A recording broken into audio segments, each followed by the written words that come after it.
तो कैसे हैं आप सभी? मैं उम्मीद करता हूँ कि आप सभी बहुत अच्छे होंगे। हम अपने सीरीज़ को कंटिन्यू रखेंगे, आगे बढ़ाते हैं। और जैसा कि आप जानते हैं कि हम बात कर रहे हैं सीटेट के बारे में, जिसपे हम बात कर रहे हैं चाइल्ड डेवलपमेंट एंड पेडागोजी के बारे में, ठीक है ना? और अगर पेपर 1 की तैयारी कर रहे हैं या पेपर 2 की तैयारी कर रहे हैं, तो ये सीरीज़ आपके लिए काफ़ी फ़ायदेमंद होगा। हम चाइल्ड डेवलपमेंट पेडागोजी के बारे में आपको बहुत कुछ सीखने को मिलेगा। वीडियो के साथ बने रहिए और वीडियो जो जैसे जैसे आपके सामने आ रहा है वैसे वैसे वीडियो को देखिए। आपको इन फ्यूचर में काफ़ी एग्जाम में इसको फ़ायदा देखने को मिलेगा। आइए हम अपने टॉपिक को आगे बढ़ाते हैं। जैसे कि आप पहले ही जानते हैं, हम बात कर कर रहे थे इससे पहले। हमने बात किया था पेडागोजी के बारे में, व्हाट इज़ द पेडागोजी। उसके बाद फिर हमने आगे बात किया पेडागोजी के बाद हमने क्या बात किया, कंसेप्ट ऑफ डेवलपमेंट के बारे में, जिसमें हमने बात किया कि डेवलपमेंट है क्या। और फिर हमने बात किया था ग्रोथ और डेवलपमेंट के कंपेरिजन किए थे कि difference between growth and development के बीच क्या डिफरेंस है, क्या फ़र्क है, क्या कमी है, क्या खामी है, कहाँ क्या लैक होते हैं। और आज हम बात करेंगे इस टॉपिक से रिलेटेड कुछ क्वेश्चंस को। जब हम क्वेश्चंस को कर लेंगे तो डेवलपमेंट को जो ग्रोथ एंड डेवलपमेंट है एंड कंसेप्ट ऑफ डेवलपमेंट है एंड तो इसके बारे में आपको अच्छे से समझ में आ जाएगा। चलिए बात करते हैं कि growth refers to the increase in physical size, यानी ग्रोथ बतलाता है इंक्रीज बढ़ना फिजिकल साइज, यानी फिजिकल साइज का बढ़ना ग्रोथ कहलाता है। ग्रोथ मतलब क्या?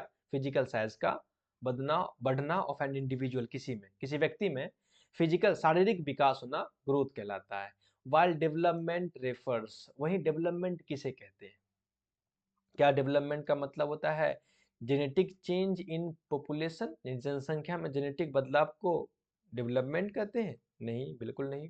अच्छा, the improvement in social behaviour and life skill, यानी कि सोशल बिहेवियर जो है हमारा सामाजिक जो बिहेवियर है, व्यवहार है, प्लस लाइफ स्किल में इम्प्रूवमेंट डेवलपमेंट कहलाता है? बिल्कुल।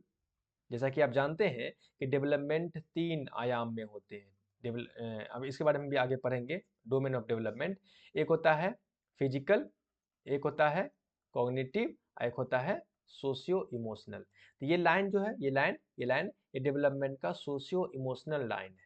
तो ये इसलिए डेवलपमेंट होगा। अच्छा, measurable increase in height and weight, यानी हाइट का बढ़ना, वेट का बढ़ना, उनका उनका मापन जो है, ये डेवलपमेंट नहीं है, ये बल्कि ग्रोथ है। ठीक है ना, ये ग्रोथ, ये डेवलपमेंट नहीं है। अच्छा, the progressive increase in material wealth, यानी कि पैसा का बढ़ना, मटेरियल वेल्थ पैसा का बढ़ना, जमीन का बढ़ना, ये ना तो ये भी डेवलपमेंट नहीं है, इसलिए ये भी नहीं है। इसलिए इसका आंसर हो जाएगा आपका आंसर नंबर बी। ठीक है ना। उसके बाद बात करता है कि which of the following hormones, कौन सा हार्मोन्स है जो most involve in physical growth, यानी वृद्धि, शारीरिक वृद्धि में, फिजिकल ग्रोथ में जो शारीरिक वृद्धि होती है, उसमें कौन सा हार्मोन्स है जो हमें सबसे ज्यादा हेल्प करता है?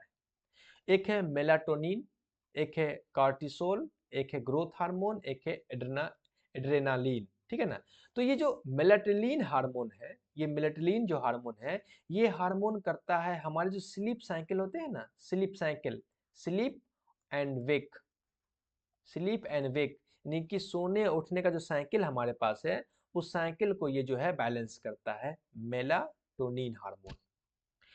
कॉर्टिसोल हार्मोन जो है, ये कॉर्टिसोल हार्मोन जो है स्ट्रेस हार्मोन है। जब हमारे पास स्ट्रेस आते हैं तो बॉडी में कॉर्टिसोल डेवलप होता है। स्ट्रेस हार्मोन है ये कॉर्टिसोल हार्मोन, स्ट्रेस हार्मोन है।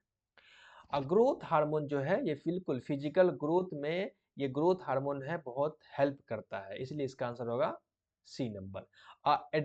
एड्रेनालिन, एड्रेनालिन जो हार्मोन है, जब हम किसी स्ट्रेसफुल माहौल में रहते हैं, स्ट्रेसफुल माहौल में, या हम किसी डेंजर सिचुएशन में रहते हैं, तो ये हार्मोन जो है वो, ये हार्मोन जो है वो एड्रेनालिन हार्मोन जो है वो निकलता है। तो मेलाटोनिन हार्मोन जो है वो स्लीप और वेक साइकिल को बैलेंस करता है, सोने उठने का जो साइकिल हमारा है वो बैलेंस करता है। कॉर्टिसोल हार्मोन जो है वो स्ट्रेस हार्मोन है, जब हम स्ट्रेस में आते हैं तो कॉर्टिसोल हार्मोन डेवलप होता है, निकलता है। ग्रोथ हार्मोन जो है ये फिजिकल ग्रोथ में हेल्प करता है, और प्लस एड्रेनालिन जो हार्मोन है, जब हम स्ट्रेसफुल माहौल में या डेंजरस माहौल में रहते हैं तो ये हार्मोन हमारे निकलते हैं। तो अब इस तमाम हार्मोन को आप समझ गए होंगे। आगे बढ़ते हैं। बात करता है which type of development involves learning values, skills, behaviours important for functioning in society. समाज में फंक्शन करने के लिए, समाज में रहने के लिए, समाज के साथ इंटरेक्शन के लिए जो हम लर्निंग वैल्यू सीखते हैं, हम स्किल सीखते हैं, हम व्यवहार सीखते हैं, वो किस तरह का डेवलपमेंट है, वो विकास का कौन सा विकास है? ये सोशल डेवलपमेंट है, ये सामाजिक विकास है, सोशल डेवलपमेंट है। फिजिकल डेवलपमेंट नहीं। फिजिकल डेवलपमेंट मतलब क्या? फिजिकल डेवलपमेंट मतलब बॉडी का बढ़ना, हेल्दी होना, सिक्स पैक गैप होना, ये है फिजिकल डेवलपमेंट। या मटेरियल या पैसा का बढ़ना, या आमदनी का बढ़ना, ये है फिजिकल डेवलपमेंट। मोटर डेवलपमेंट क्या है? मोटर डेवलपमेंट दरअसल फिजिकल डेवलपमेंट से ही का हिस्सा है।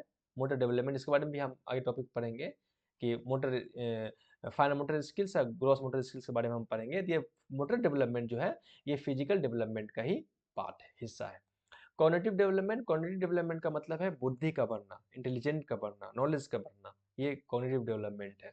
तो इसमें सबसे अच्छा है ये कॉग्निटिव डेवलपमेंट जो है ये सोशल डेवलपमेंट का हिस्सा हो जाता है। जैसे कि आप नॉलेज बढ़ती है, बुद्धि बढ़ती है, तो आप ऑटोमेटिक सोसाइटी के साथ जो है आपका इंटरेक्शन बढ़ता है। तो ये सोशल डेवलपमेंट का हिस्सा, या फिर इसको आप अलग से भी पढ़ सकते हैं, कोई बड़ी बात नहीं है। हिस्सा हो भी सकता है, नहीं भी हो सकता है।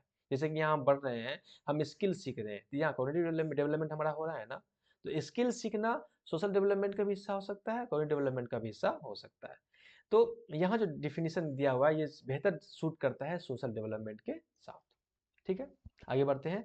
Development in children generally follows A predictable sequence, यानी कि बच्चों में जो डेवलपमेंट होता है वो हम जानते हैं कि सीक्वेंस में होता है, और वो प्रिडिक्ट होता है, यानी पहले से पता होता है कि कैसे होगा। जैसे कि बच्चा पहले इन्फेंसी से अर्ली चाइल्डहुड में आएगा, अर्ली चाइल्डहुड से लेटर चाइल्डहुड में आएगा, उसके बाद बच्चा आएगा एडल्टहुड एडोलसेंस में, तब बच्चा आएगा एडल्टहुड में। ये क्या है? ये प्रिडिक्टेबल है ना, हमें पता है, हमें पता है ये सीक्वेंस में होता है।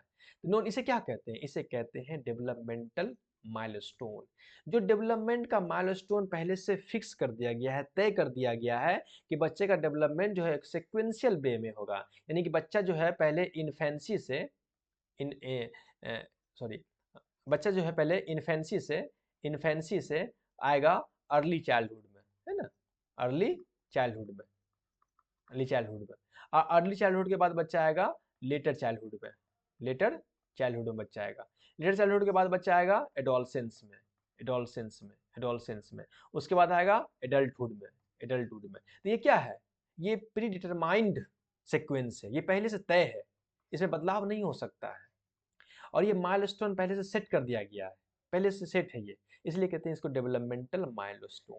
डेवलपमेंटल हायरार्की नहीं है, डेवलपमेंटल एनोमली, ये सब हम रिग्रेशन के बारे में, प्रिंसिपल ऑफ डेवलपमेंट में पढ़ेंगे, अभी तो खैर नहीं, लेकिन ये डेवलपमेंटल माइलस्टोन है। माइलस्टोन मतलब ये नील का पत्थर, पहले से साबित हो चुका है कि डेवलपमेंट ऐसे ही होगा, सिक्वेंशियल वे में ही होगा। ठीक है ना? तो आई होप इस क्वेश्चन आंसर देखने के बाद आप डेवलपमेंट को और अच्छे से समझे होंगे। नेक्स्ट वीडियो में हम बात करेंगे डोमेन ऑफ डेवलपमेंट, डेवलपमेंट के जो आयाम है उसके बारे में बात करेंगे। तब तक के लिए वीडियो के साथ बने रहें, अपना ख्याल रखें, फिर मिलते हैं नेक्स्ट वीडियो में। तब तक ओके बाय।